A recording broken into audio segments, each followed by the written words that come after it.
seconds and we'll get started. If you're struggling with any Docker setup, you might just pair up with somebody else. All right, so I guess this is everybody's first exposure to UseR 2018, so let me be the first to welcome you. I want to start off with some introductions here. So we're going to spend 3 hours together, so we might as well get to know each other a little bit. A little bit about me. Again, I'm Scott Kame. I'm the principal in a one-person freelance data science consulting LLC that I started about 1.5 years ago called Cascadia Analytics. That name comes from the fact that I live in the Pacific Northwest in the U.S.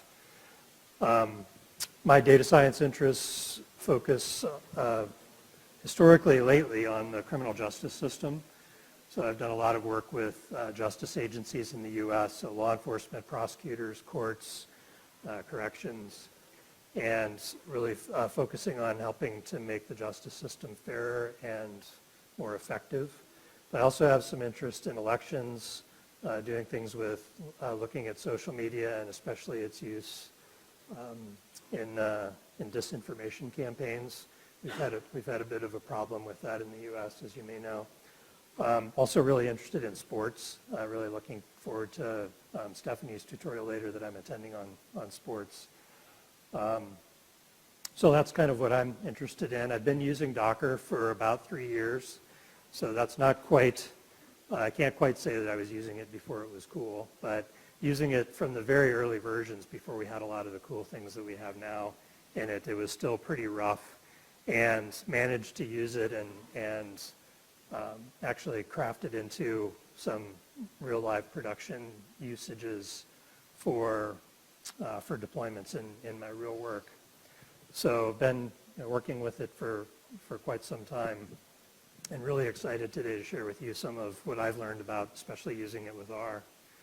A little bit about where I'm from. These are some pictures from our area. I live in Olympia, Washington, which is the state capital of Washington State. Everybody knows about Seattle and the big city to the north, but the capital is actually Olympia, which is a fairly small town.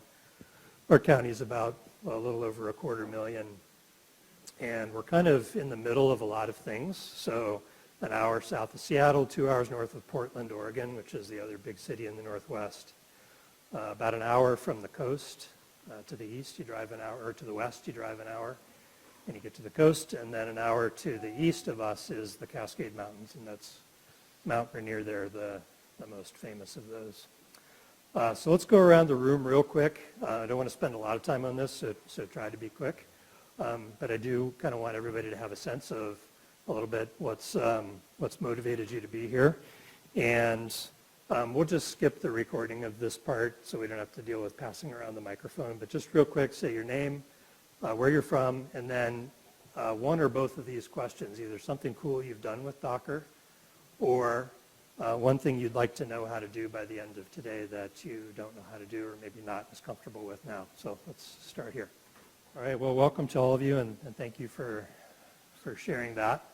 We'll do your best. I'll do my best to cover all of the things you've mentioned, but can't promise to cover it all. But hopefully this will also be the start of a little Docker R community here, and we'll make contacts, and certainly I'm willing to engage with any of you afterwards and follow up questions if we didn't cover something that you were really hoping to see covered. And we can continue that over email or remotely or whatever, or at the conference later this week. Can everybody see okay and hear okay before we get in? Okay. So here's the plan for today. We're going to kind of breeze through some very basics of Docker, verifying that your environment's set up and that you can run containers and that stuff. And we're quickly going to dive into looking at the Docker architecture in depth.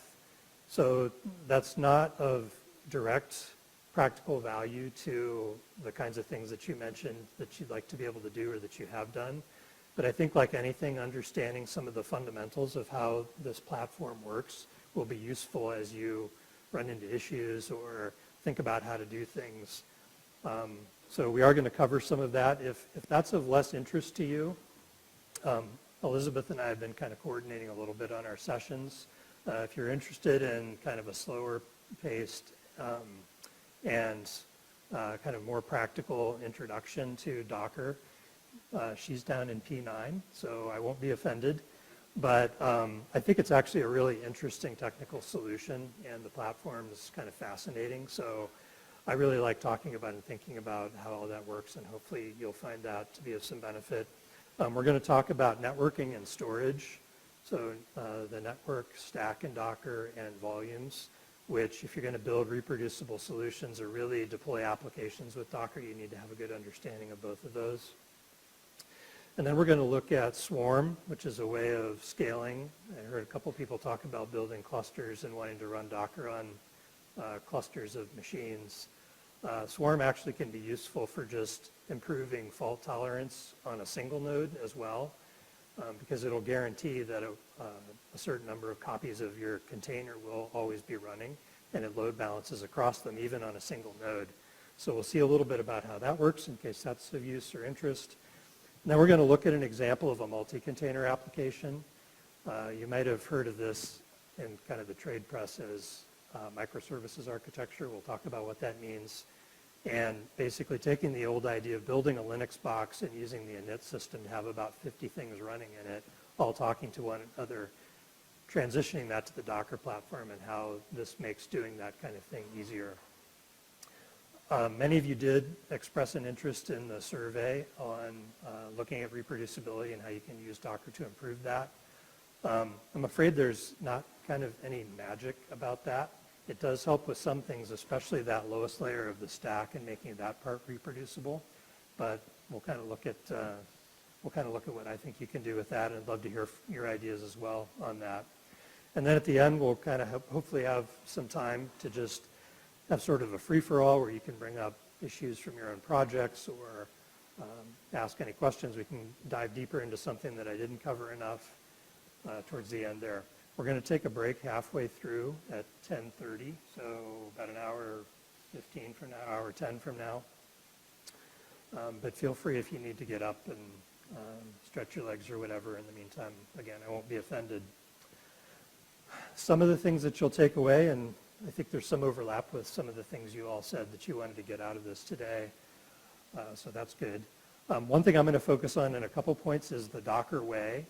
I think sort of like any technology, there's a risk that you come to it with both the good things and some of the baggage from how you've done things before, and you try to make that work, that square peg fit into the round hole of the new thing you're working with.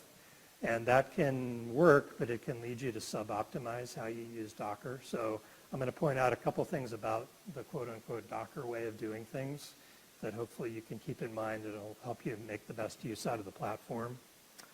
We're going to talk about using Shiny and a back-end database together. It'll really be a springboard to the multi-container application scenario. But I don't know how much anybody's actually using sort of setting up a Shiny app with leaflet or HTML widgets talking to a relational database on the back end. If that's a common application, we'll sort of see how to do that with this architecture. Does anybody use Play with Docker at all? Okay, one. So good. That'll be a new little toy I can show you. So I hope you leave here with some exposure to some kind of neat tools, and Play with Docker is one of them. I'm going to show how to do some things on Amazon Web Services, in particular the machine learning stuff that I'll do at the end, and how to set up containers on an NVIDIA GPU. So you'll walk away with that. And then the GitHub repo that's out there, has everybody seen that and been able to clone that or fork it?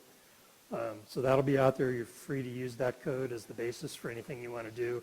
In particular, the multi-container application we're going to set up, I think I've actually already heard from one person that found it on GitHub and is using it as a way to gate access to Shiny Server. Really didn't intend it for that, but hey, if it's useful, feel free to use it. Nick?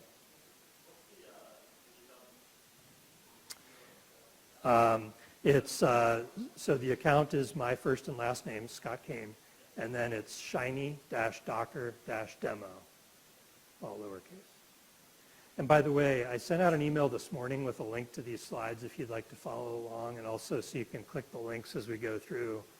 How many of you got that and have the slides available locally?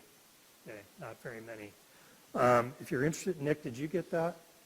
Okay, if you're interested in that, maybe, Nick, you could go around and, I don't know if there's an easy way to get that link to folks without disrupting the session here, but yeah, maybe come up and write it up here. Yeah, if you have a shortened link. Sorry, I should have thought to do that. Okay, so let's make sure everybody's environment's set up. Here's some helpful hints that you can follow if you need to finish that up. You should be able to do docker space -- version, and you should be running at least 117, if not 118, to get the latest stuff, especially some of the Docker Compose, like the Docker Compose files that I built use 3.5, which I think is only available in Docker 118. As we go through this, just like any sort of command line tool, -- help will get you a list of useful things.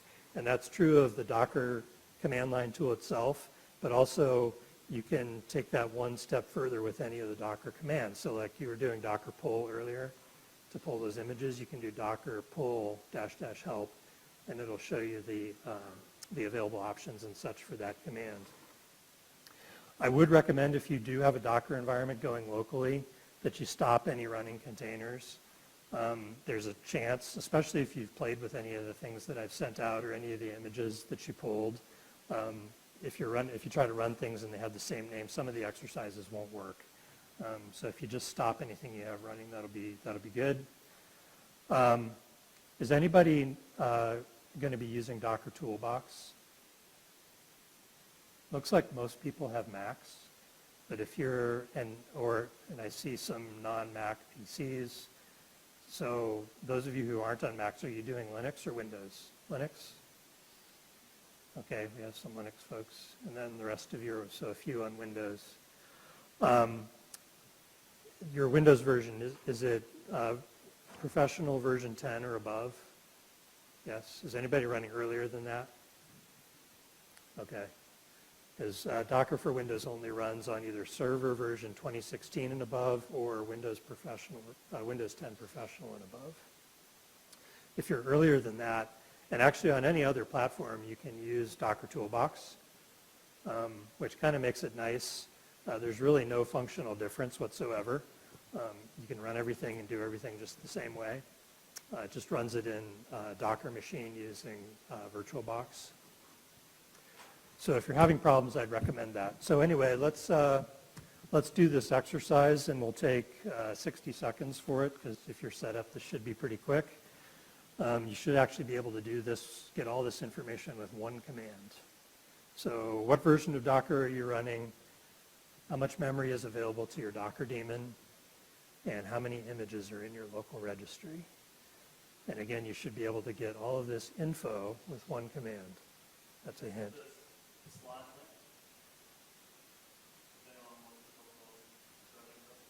No problem.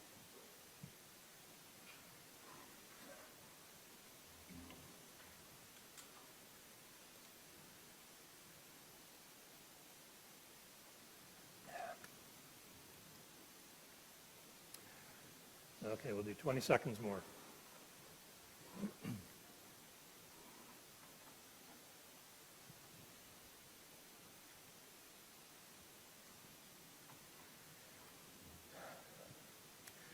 Okay, who wants to answer the 3 questions?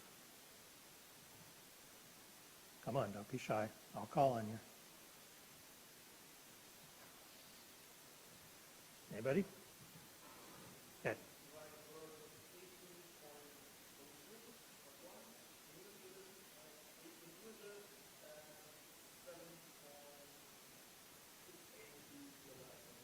Great, so how did you get that?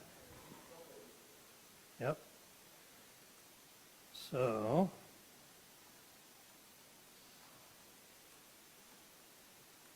I can type. Okay, so Docker info gives you a whole bunch of stuff about your environment. And you can see there, let me make this a little bigger for you. On, what is it, the fifth line, you can see I have 490 images. Yeah, I've been busy. So that gives you that. The version is right below that. So it's 1803. And then the memory is down here. Total memory is 3.855, which I think is the default on Docker for Mac. You can control that, by the way, with the preferences up here. Not sure where exactly, but it's all in there. Okay, congratulations, your first exercise. We'll see a different way to get this information a little bit later. And part of that will be using this tool called JQ, which is a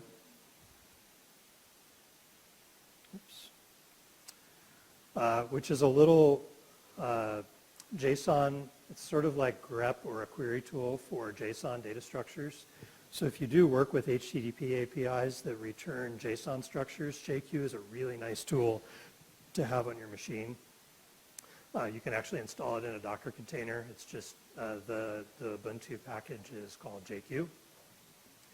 But if you want to have it natively on your host, you can download it from this link. It's not really, you won't miss anything really if you don't have this today. It just makes some things easier. It's also a really nice JSON pretty printer. So if you use curl to hit an HTTP API and pipe the results through JQ, it'll pretty print it for you. And you'll see some examples of that here in a little bit. Okay, I promised to tell you about Play with Docker. If you're having trouble getting any of your environment stuff set up today, you might consider just using Play with Docker. So a couple of years ago at DockerCon in the EU, some enterprising individuals figured out how to get Docker running in Docker. So yeah, it's called DIND in the lingo, which kind of the little emoji there is just my reflection that this kind of blows my mind thinking about this. They've done a lot of improvements to this since then. It was kind of a proof of concept, and then the Docker.com, the organization, the company that develops and markets Docker Enterprise, is funding them to provide this. It's out on AWS, I believe. But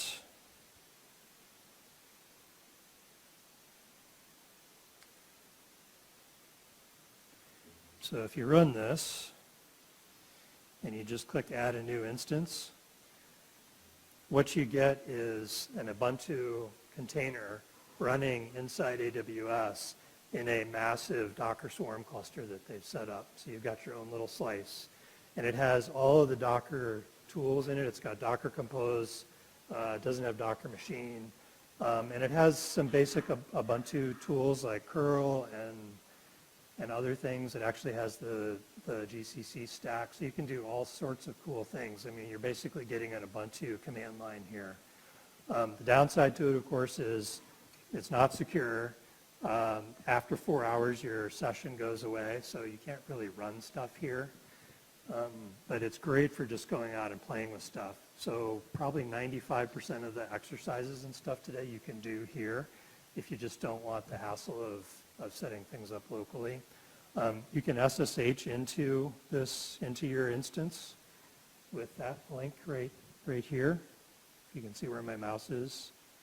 So you can just copy that, go to your shell or iTerm terminal, paste that in, and you'll be able to SSH into it.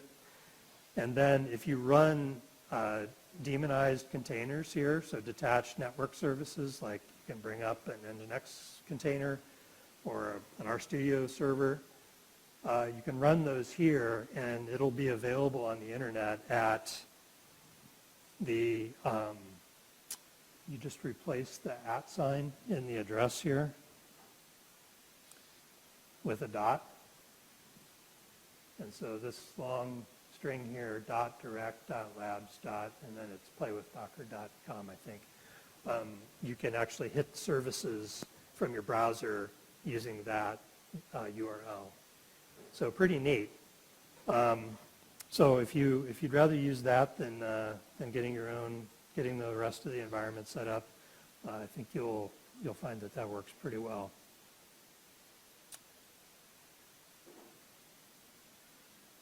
Okay, and also if you want to hear a little bit more about how these people did this, that's a really good video from DockerCon 17 to watch.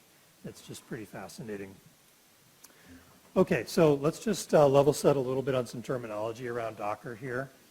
So I think probably most of you know this already, but just to level set and make sure we're all talking about the same things here. So no matter which platform you're running on, Docker is a tool for running things and running processes in a Linux container. So even if you're on a Mac or Windows, you're still running things in Linux, running processes in Linux. And the Docker daemon and the Docker host on non-Linux platforms is just running in some sort of virtual machine inside a hypervisor. So in Docker for Mac, it's running in a virtual machine in a hypervisor called HyperKit, which is a derivation of Xhive that the Docker Moby project built. So it's a sort of like VirtualBox or VMware running on your Mac. And same is true of, on Windows, it's running in a Hyper-V hypervisor in a virtual machine. And then if you're running Docker Toolbox or Docker Machine, it's running in VirtualBox. So as part of installing Docker and Docker Machine, it installs Oracle VirtualBox, and then you're creating your Docker host in Linux on that. So again, in all cases, you're running these processes on Linux. And Linux has some magic in the kernel, and has had for, 10 years or more, that allows processes to run in isolation from one another. By default, they don't do that. But when you run a Docker container, it's just running a process in a Linux kernel and assigning it some metadata, specifically namespaces and C groups that make that process seem to the process like it's isolated from everything else, and everything else is isolated from it. So it's just a little bit of Linux kernel magic with some really nice window dressing around it, is pretty much what Docker is at the most fundamental level. So that process that you run in Linux is configured by what we call an image. And that configuration is the context in which the process runs. So the name of the process or the executable, any parameters that are given to it when it runs, and the file system in which it runs, and then some sort of contextual parameters like networking and storage. All of that's defined in an image that you then instantiate, and the instantiation of the image is a container. So it's a bit like object-oriented programming where you have classes and objects. Analogize that to Docker where you have images and containers. The image is the generic thing, and then you instantiate many, many containers from it. All images inherit from some sort of parent, and the ultimate base image of everything in Docker is one called Scratch that's just empty. So if you follow the from instructions in Docker files of images that you use all the way up until there aren't anymore, you'll eventually hit one that's from scratch, which is kind of cute when you read it. It's, build this image from scratch. So that's where that came from. Images all reside in registries. So when you install Docker on a Docker host, you have a local registry, which is where images go when you build them from Docker files by default. If you don't, and when you pull them from a remote registry like Docker Hub, they get copied into your local registry so you can access them. Okay, so there's this sort of life cycle of images where somebody builds them somewhere, and it doesn't have to be you. Somebody could build it somewhere else. You push it to, so building it creates it in your local registry. Then you push it to a remote registry that you have access to.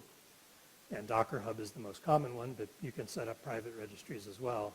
And then you pull from public registries as you need to. So usually when you build an image locally, you're usually using Ubuntu or Alpine or some base image. When you do that build, it pulls it in real time from Docker Hub. And you all saw this morning as you were pulling the images that we're going to use today. So, and pretty simple life cycle, building, pushing, pulling, and building again. One little nice thing that Docker provides, if you run a container from an image that you don't have locally, it will go out and check in Docker Hub for you. So you don't have to pull it first. It'll pull it kind of behind the scenes when you run it if it needs to. Okay, any questions about that terminology? Is that all pretty familiar to everybody who's at least installed and played with Docker a bit? Containers and images? Okay. So the most common thing that you do with Docker, I would say, is running containers. And this is kind of the anatomy of the Docker run command. I've listed here in this little box some of the most common options that you usually use. And we're going to talk in a minute about the difference between interactive and detached containers. That's probably the one that you worry about most often. It's a decision you make pretty much every time you run a container, whether to run it interactively or detached. You use options to expose ports out of the container onto the Docker host. You can mount volumes. You give the container a name. Usually, unless it's just something you're doing really quick, you want to give a container a name, because then when you go back later and list all your containers, you'll be able to recognize it by name.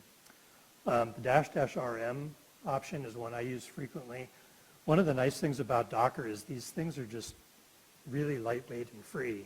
So if you say, hey, I just want to try something out in a clean R environment, just run the Rocker RBase container interactively with the --rm command. Do whatever you're going to do, figure out that it works or didn't work or whatever you were testing out, and then just exit the container and it goes away. So you don't have all of this sort of cruft build up on your machine from all the little experiments you've done. One little trick or best practice, I guess, that I always either use --name or --rm when I run a container. And because if I want it sticking around after I exit it, I ought to give it a name so that I know what it is. And if I don't care enough to give it a name, then it probably ought to just go away when I execute it. So one or the other, do --name, --rm. You should probably have a little twinge of pain in your head if you ever do both of them at the same time, because if you're naming it, you probably don't want to just exit it or have it go away when you exit. Okay, so you pass any options that you need. And then the image reference is a three-part thing where only one of the parts is mandatory. The part that's mandatory is the image name. If you don't qualify it with a repository before the slash, it just looks for it in your local repository with no qualification. So if you just build an image and don't specify a repository or a tag, it'll give it a name, and that's the name you would use to find it subsequently. You use the repository if you intend to push it to Docker Hub, and the repository is the same name as your Docker Hub account. So mine is my first and last names squished together. So if I'm building an image that I intend to push to Docker Hub, like to make it available to you all, when I create the image, I will prefix it with my account in the slash. Using the Docker tag command, you can always assign a new name to an image, which includes giving it a repository slash qualified name. You can do that later. So it's not like you only get one chance to do that. But I try to make a practice of that because it sort of is a reminder to me that this is an image that I'm not just building for my own use, but I actually intend to make this available for public use. And then lastly, the tag gives you a way to create versions of images. So there's really one of two ways I've seen this used, and maybe both. One is just traditional versioning. So I've got version 1, version 2, version 3 of my image, and you can use tags for that. The other is to make different versions of images that have either different bases or different attributes of them of some kind. Like a lot of kind of infrastructure images, the providers want to make them available with an Ubuntu base and an Alpine base. So you'll see tags used to distinguish between those two. Sometimes people want the lighter weight nature of an Alpine image.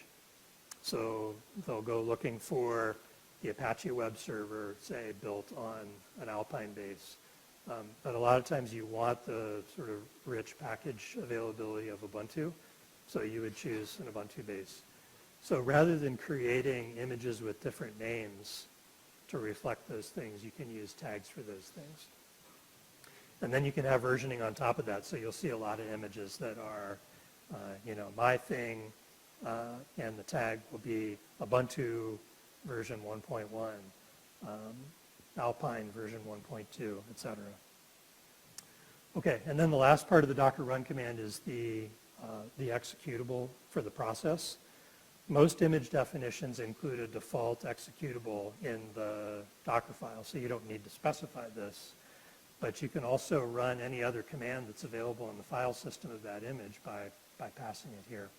And we'll talk a little bit more about this later. Okay, so it's real good to get very familiar with the Docker run command and the options, because that's what you do 85% of the time. Okay, interactive versus detached. If you pass the -i-t options, when the process is run, the Docker host creates a TTY and attaches it to the container and makes that TTY available in the shell from which, or the command line environment from which you ran the container. So it basically runs it like you're shelling into an instance of that container's file system. So this is a good way to get into a container if you just want to do some things in Linux, or if you're running R interactively and you don't want it to just execute or exit as soon as it runs, you would run it interactively. If you're running a network service like Shiny Server or RStudio Server, you typically don't need or even want an interactive TTY going for that. So you can run it in detached mode with -d. And so when you run the Docker run command at your shell on Mac or Windows, that shell, the process launches in the Linux host, in the Docker host, and then your command line environment immediately returns to you. And you can run network services with the TTY attached. It'll just log whatever output the service is producing to your shell environment, which can be useful if you want to kind of monitor it. If you're developing an image or if you're trying to test something out, you can run it with the TTY attached, and you'll be able to see in your shell the log commands as they come out. But typically you don't want that, and one of the downsides to that is if you Control-C to kill that executable, it'll stop the service. The container will exit. So let's just look at this example of this real quick. So if I just want to run R, I want to do that interactively, right? I just want to get an R prompt.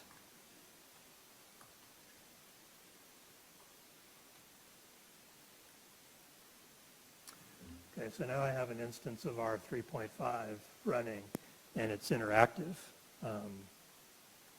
I can do whatever R command I want here. If I don't run this interactively,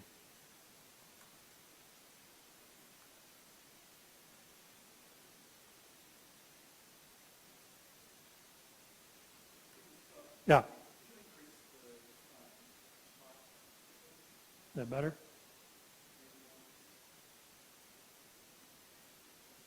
Yeah. I don't run this interactively. R complains because it doesn't have a TTY set up. You can do this if you have R installed on Windows or Mac. You can replicate the same effect by piping dev null into it.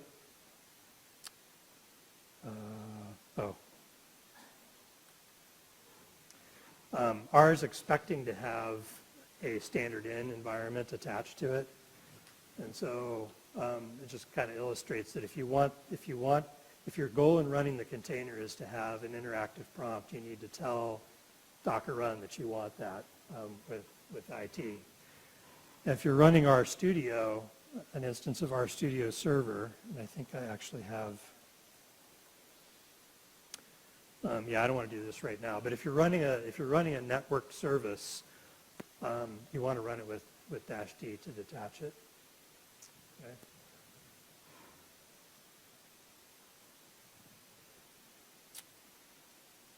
All right. Does everybody appreciate the difference there? Any questions about that or confusion? Yeah.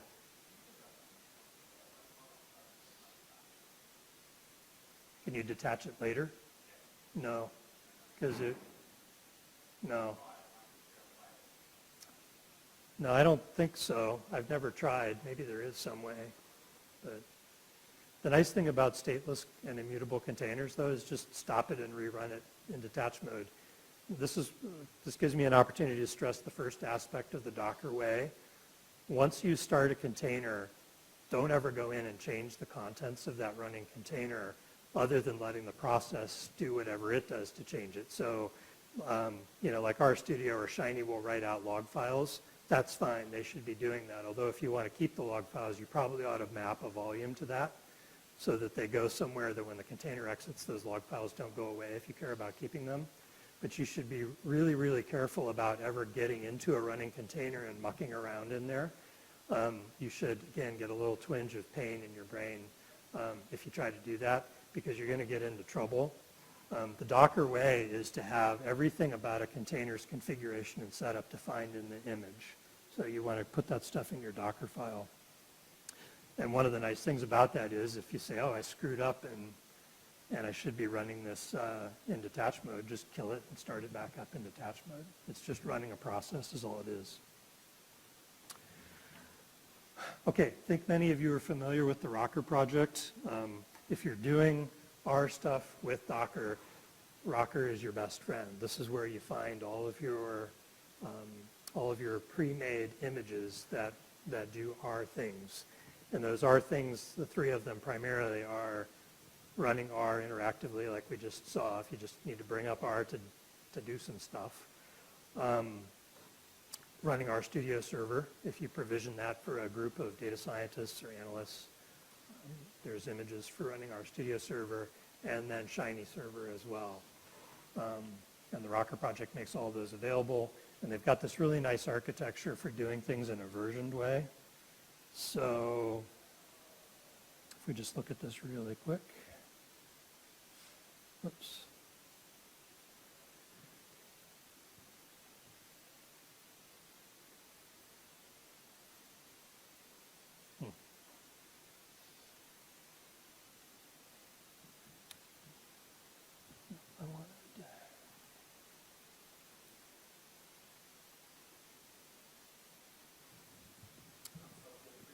Sure.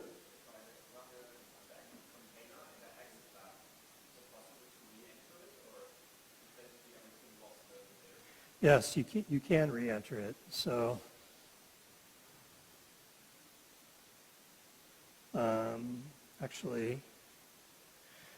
I actually violated my own practice that I told you about, didn't I? When I ran the Docker container, or when I ran the one to do R up here, what did I suggest as the best practice that you should always do? Either do what or what? Right, and I didn't do either of them. But the good thing is I can get back into this container now. So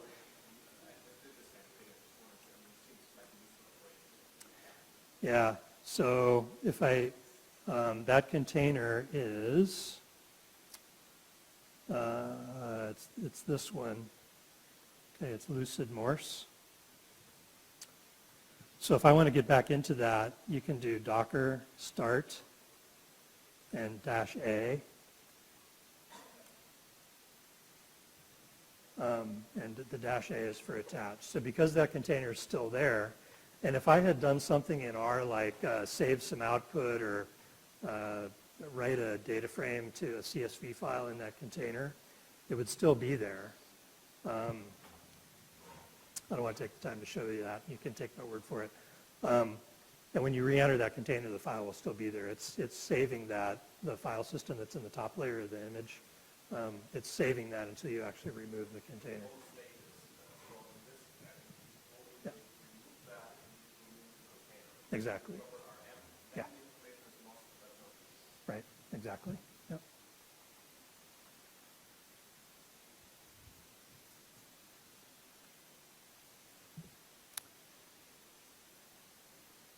All right. So anyway, Rocker.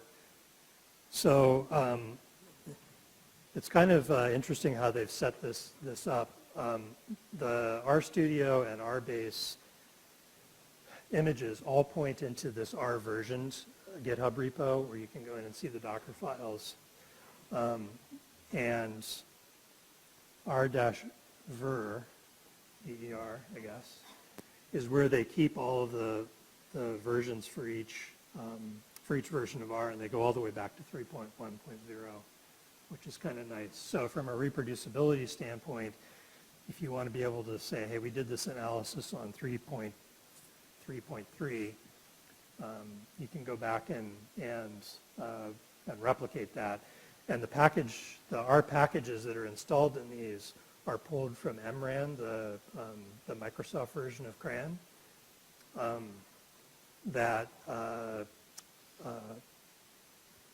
do I want to say? Not timestamps, but yeah, snapshots, thank you. The state of CRAN at the time of that R version's release. So you're going back and getting not just R as of a certain version, but all the packages as they were at the time that version of R was released. Or it may actually be like the day before the next version was released, I think is how they do it. I'm not sure about that. But anyway, you're getting a sort of a known environment, not just R, but also the packages. And this is all controlled with tags. And we'll see that in an exercise here in a second.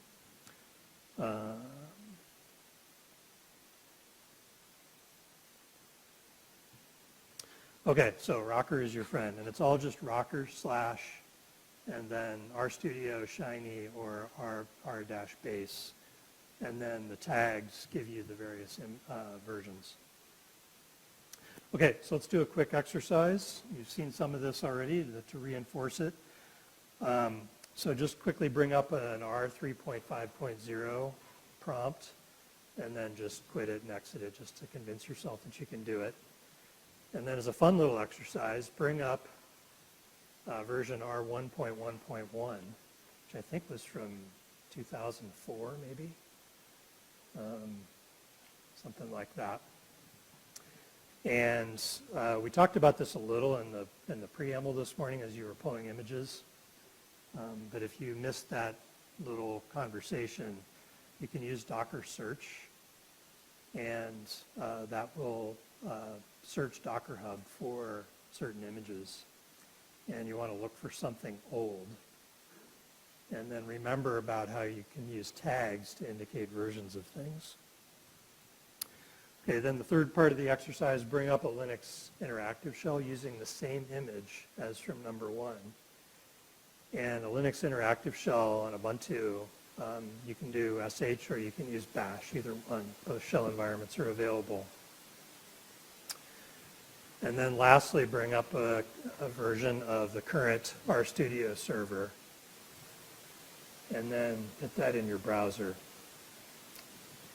And we didn't talk in depth about this. So the option that you'll need, the option you use to expose ports is -p, and then the port, and the standard port for our studio server is 8787. So add that option to Docker run.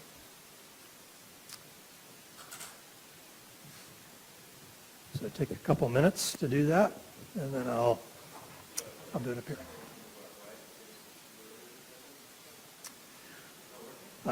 Well, there is no latest for that. So I think I mentioned this. If I didn't, I should have.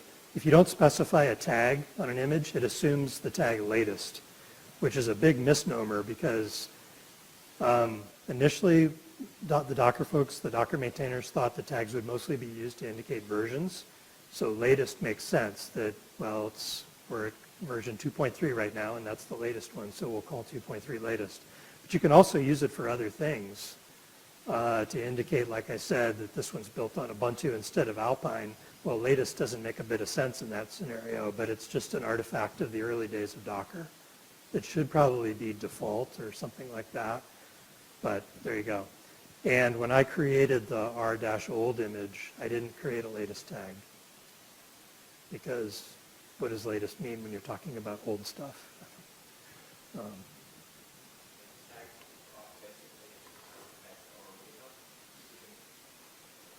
What's that?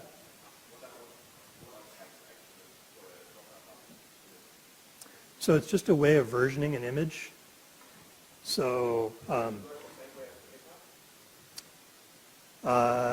sort of, yeah. I mean, it's a way of sort of marking a version of it with a kind of a logical name.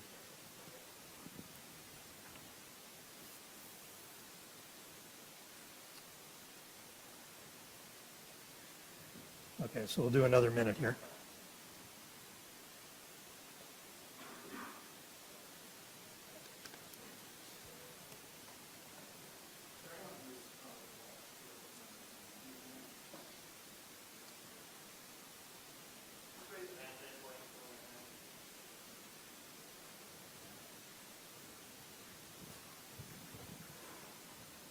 Thanks, guys.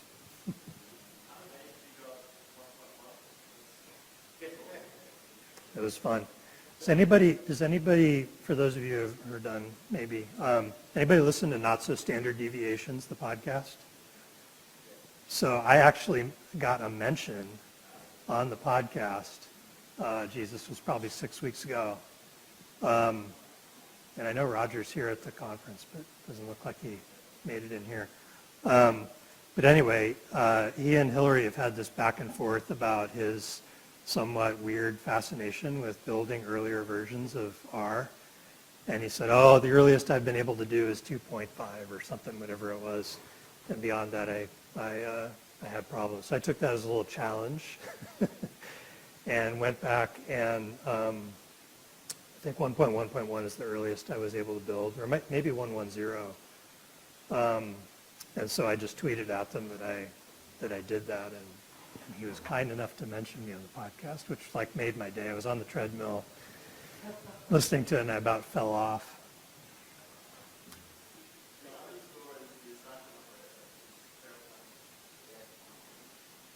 Yeah. Did somebody else have a question? Yeah.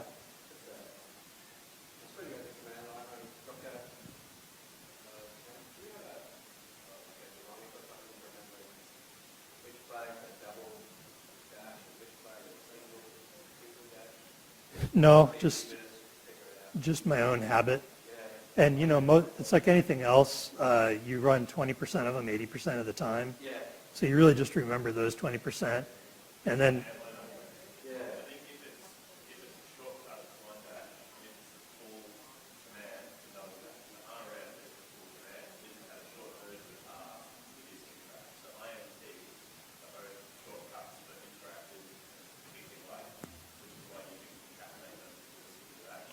Right.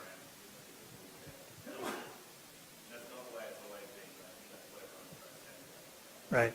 Okay. Yeah. Sorry. Was that your question about which is which? Yeah. I think most people probably do it one way or the other, and then you just kind of develop muscle memory for it. Yeah. Oh yeah. Sorry. Yeah. Right.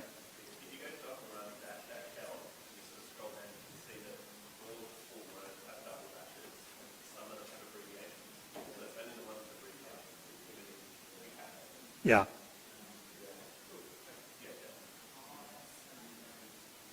Right. Okay. In the interest of moving on, I'll kind of walk through the exercise here. So bringing up and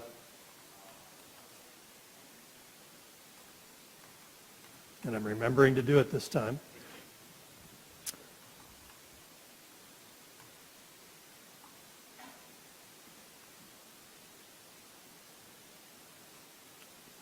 Whoops. Oh, I guess I don't have rbase. So what I usually do actually is use rver. And I guess, I don't know why I do that. I just started doing that, but you can do rbase as well. They explain out in Docker Hub, the Docker Hub documentation for the images, what the difference is. But I just use r-ver. And so you can see we've got 350 here. Okay, so what was the image that you all ran to get 1.1.1? Our old 111? There we go, 2000, like a time machine. Now, I did not, well, MRAN doesn't even go back this far.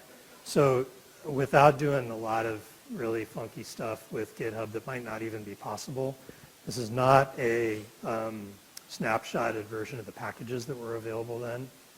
But I'm pretty sure the base stuff is what was in this version.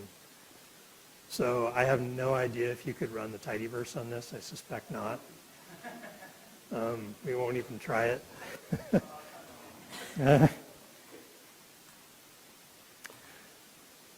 But pretty cool. And if you're really interested in how that worked, just go check out my GitHub repo. There's a Docker repo. And r-old is out there. It's actually not a very nasty Docker file. It was a Saturday afternoon of playing around with stuff till I got it. Okay, so using that first image, how did you all bring up how do you bring up a Linux shell instead of the R prompt here? Just add bash to the end, right? Okay, so why is that? Why does that work?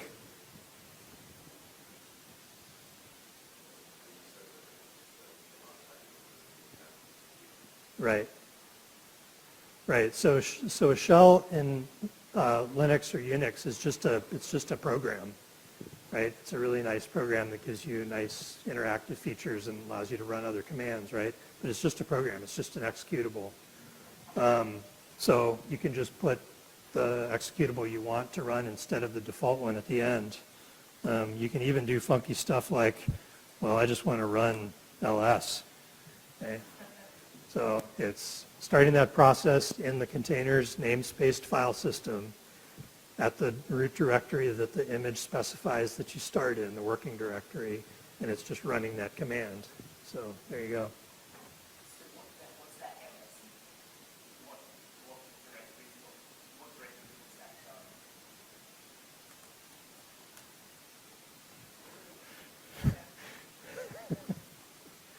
Yeah, the root. And that's just because the Docker file for that image defines the root of the file system as the working directory. You can specify that in the Docker file. And that's a pretty common one, is just to have it start in the root. Okay, so the next thing, which Linux distribution are we running? So how did, actually we can do it without even shelling into it. So what's the command to figure out the Linux distribution? Anybody know? Yep, uname-a.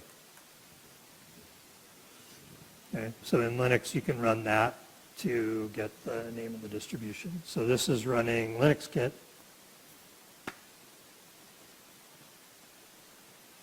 Okay.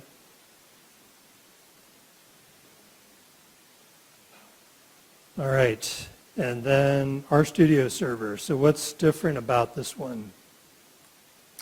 What do we do differently to run RStudio server? Detached. And then how do we make sure this port's available? I wrote it on the board, right? So we're going to map 8787 on the host to 8787 in the container. And then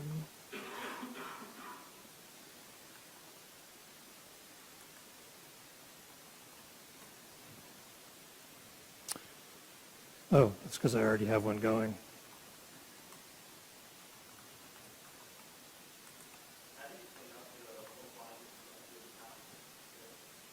How do you clean up what?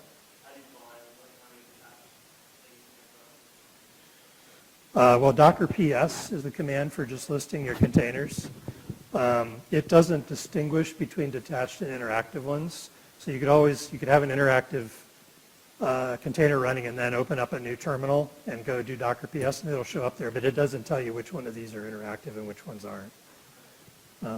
And if you pass the -A option to PS, it'll give you not only the running ones, but also the ones that have been stopped. Okay, so I'm going to get rid of my current RStudio image, and now, so does everybody know why that failed? Because I already had something running on port 8787. Okay, so you can't have two things running on the same port. Oh, and I should also probably follow my own advice here. Okay, so now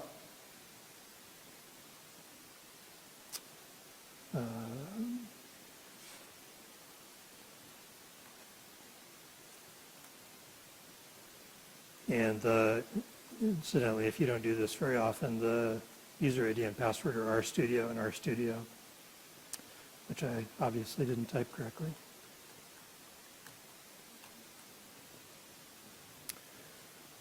Okay, so there you go.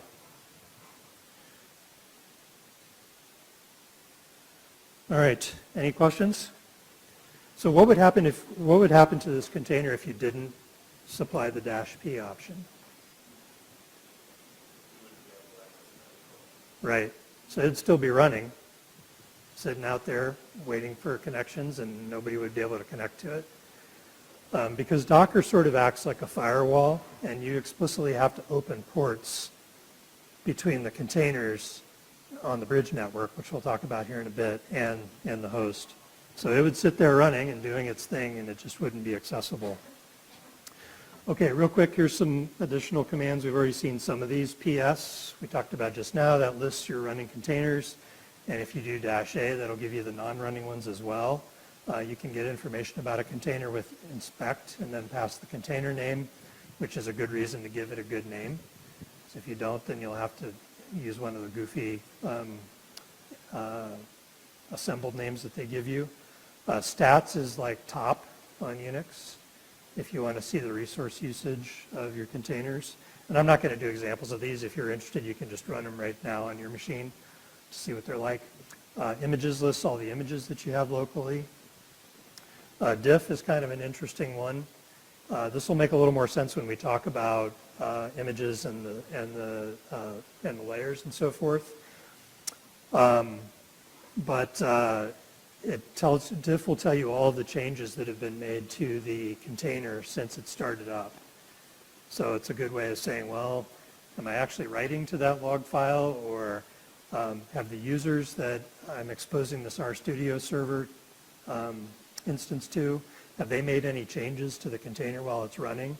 Diff will show you a list of all the files that have changed. The file system of the container, yeah. And then container prune gives you a way of with one command, whacking all of your stopped containers. Use this with caution. It's sort of like sudo rmrf. Well, not quite that bad. But the little rescue that we did before where somebody asked, well, can you go back into that R container and actually access it again?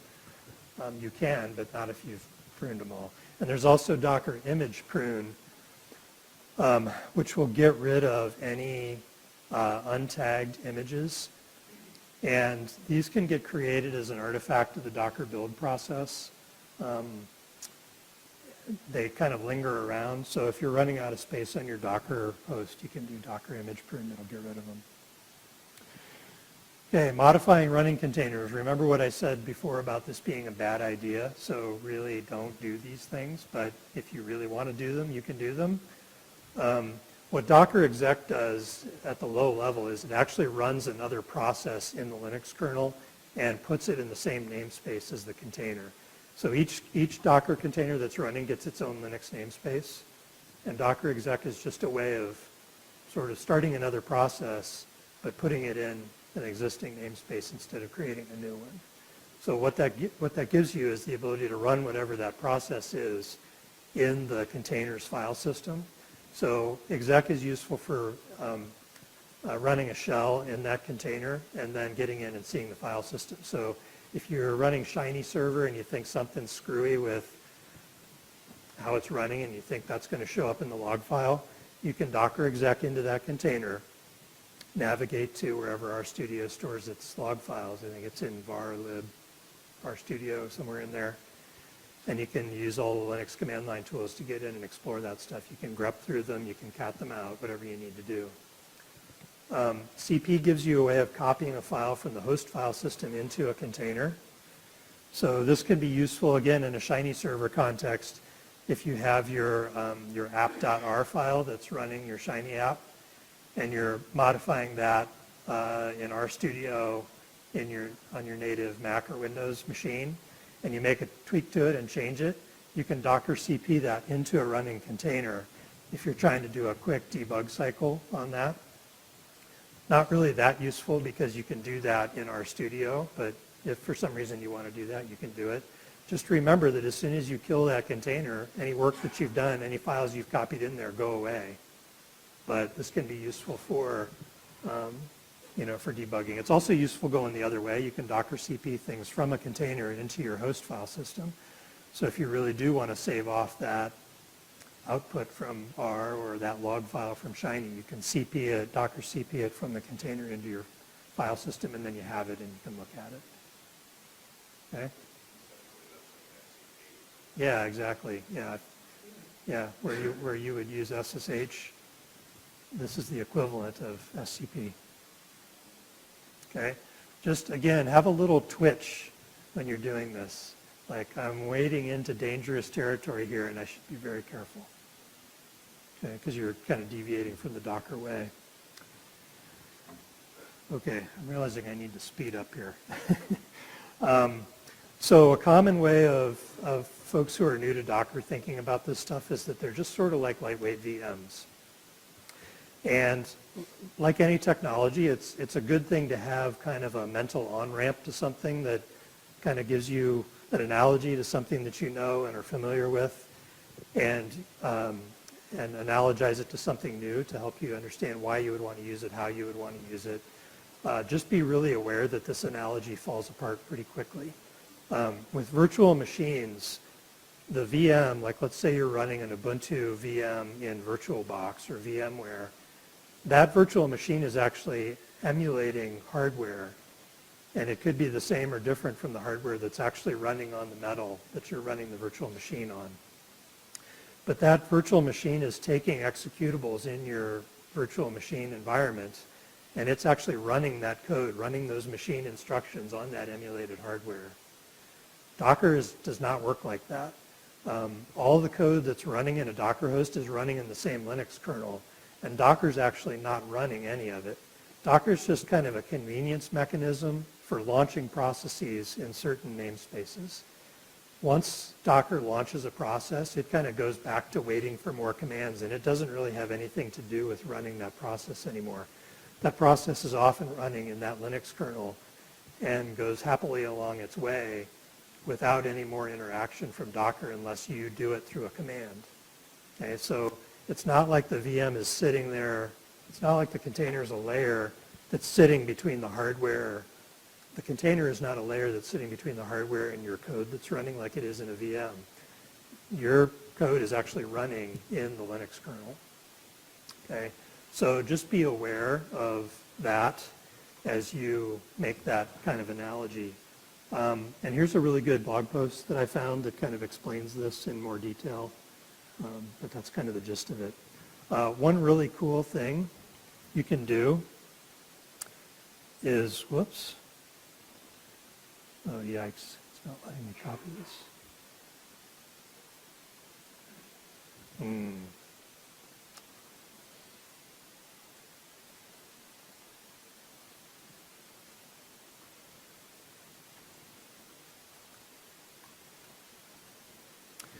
So let's bring up the command here. Oops.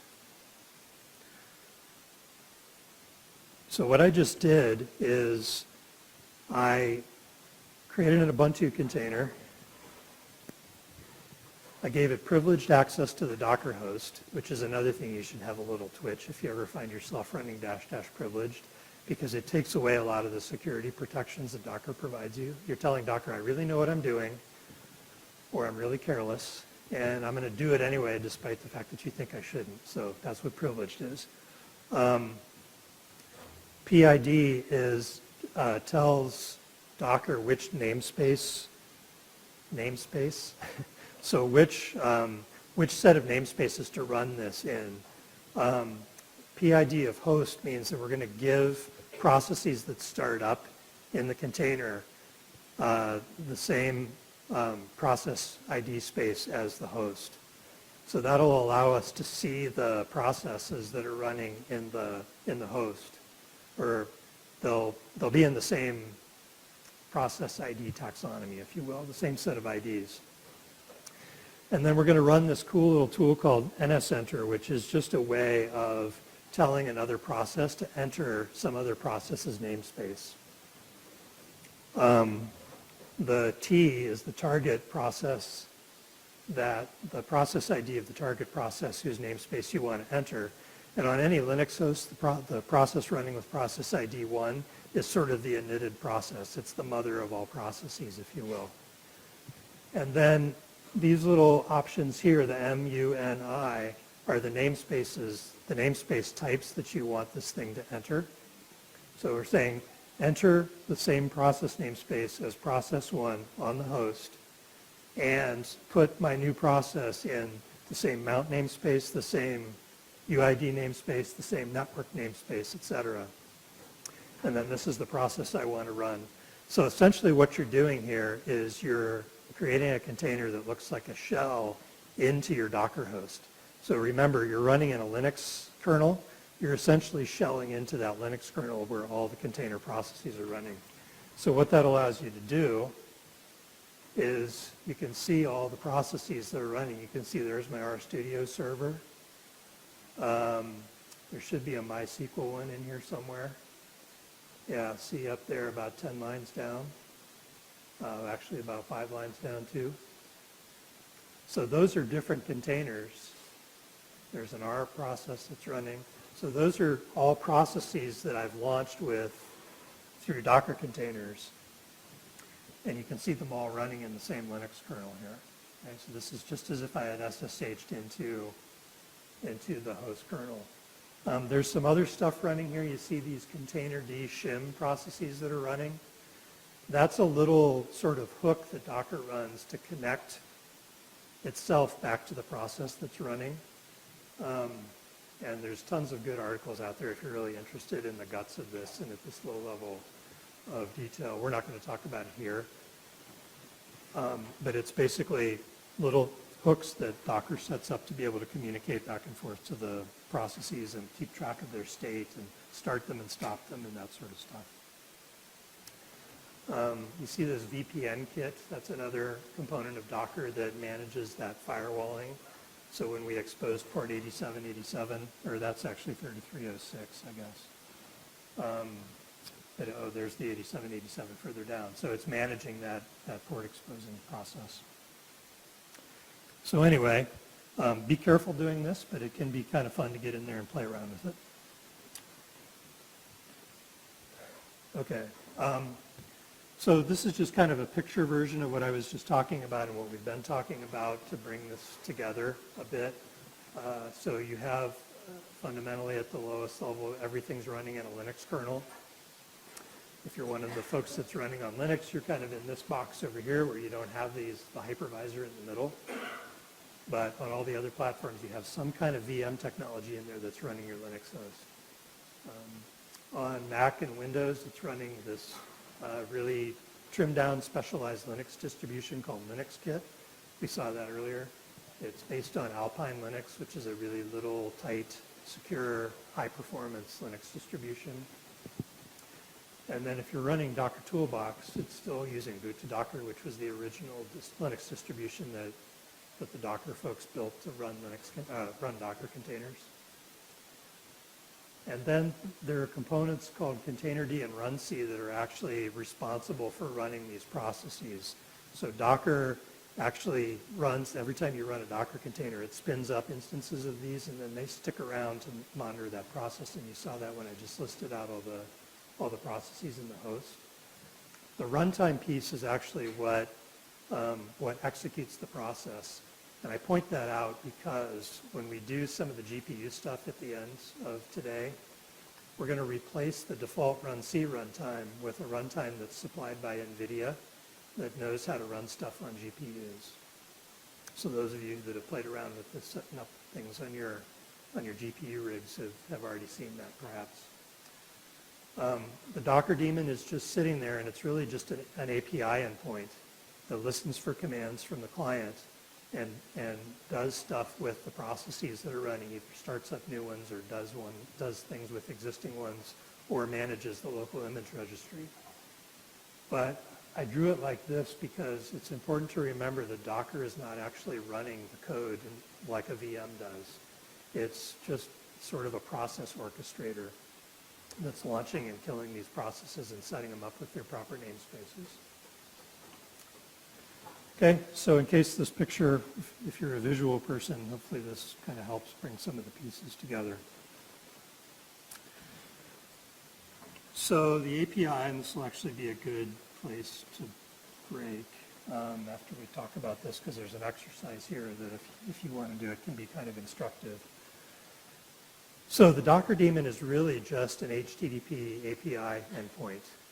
It's sitting there listening for HTTP requests that have a defined API specification, and you can find it at that link that's up there.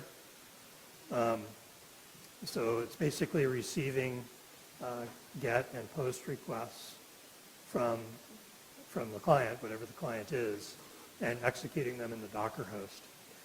So the most common client that we all use to interact with this API is the Docker command line tools. Like when you do Docker run, that's a Go program written in the Go language that takes your command and all the options and forms a JSON request and sends it to the Docker daemon as an HTTP request. You can do that with any HTTP client you want. So if you're really bored or have a lot of free time on your hands or really like writing HTTP requests in JSON, you can interact with the API just with curl, and you never need to use those pesky command line tools. Not that I'd really recommend it. But here's some examples of how to do that on Docker for Mac, and it'll be a similar thing on Docker for Windows. I can't replicate Docker for Windows on my Mac, so I don't know exactly what this looks like. But if you have curl on Windows, there must be a way of specifying the name pipe instead of the Unix socket. But the way the on Docker for Mac and Docker for Windows, these are exposed as local sockets, not TCP sockets. So if you access the API, you need to tell your HTTP client to go to the Unix socket at this location rather than the TCP socket. If you're using Docker Toolbox, it actually does expose the API on a TCP socket, and it's running on 2376, but it's encrypted. So when you create a Docker machine, and is anybody doing Docker machine in here today? Okay, so this isn't relevant for doing any examples or anything today, but just have this as a reference. When you use Docker machine and you create a Docker host environment in VirtualBox, it creates a private public key pair and stores it in this directory structure under your home directory. And every time you use the Docker command line clients to talk to that Docker machine, it's encrypting those requests with that public private key pair. So if you do decide to hit this API with another HTTP client, you need to tell it to use that key pair to encrypt the communication. And then the /info HTTP API endpoint is the equivalent of Docker info that we did at the very beginning this morning. So when you run Docker info, it's just turning that into this HTTP request, and then it's parsing the results back and showing it to you in that nice format. Here you can use JQ to do the formatting. So let me real quick here.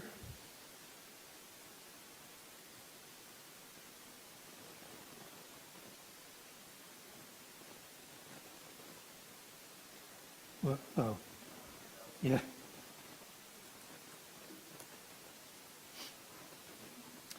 Okay, so I just hit that, and here's all that same stuff that we saw earlier in the initial example. And there's my 490 images.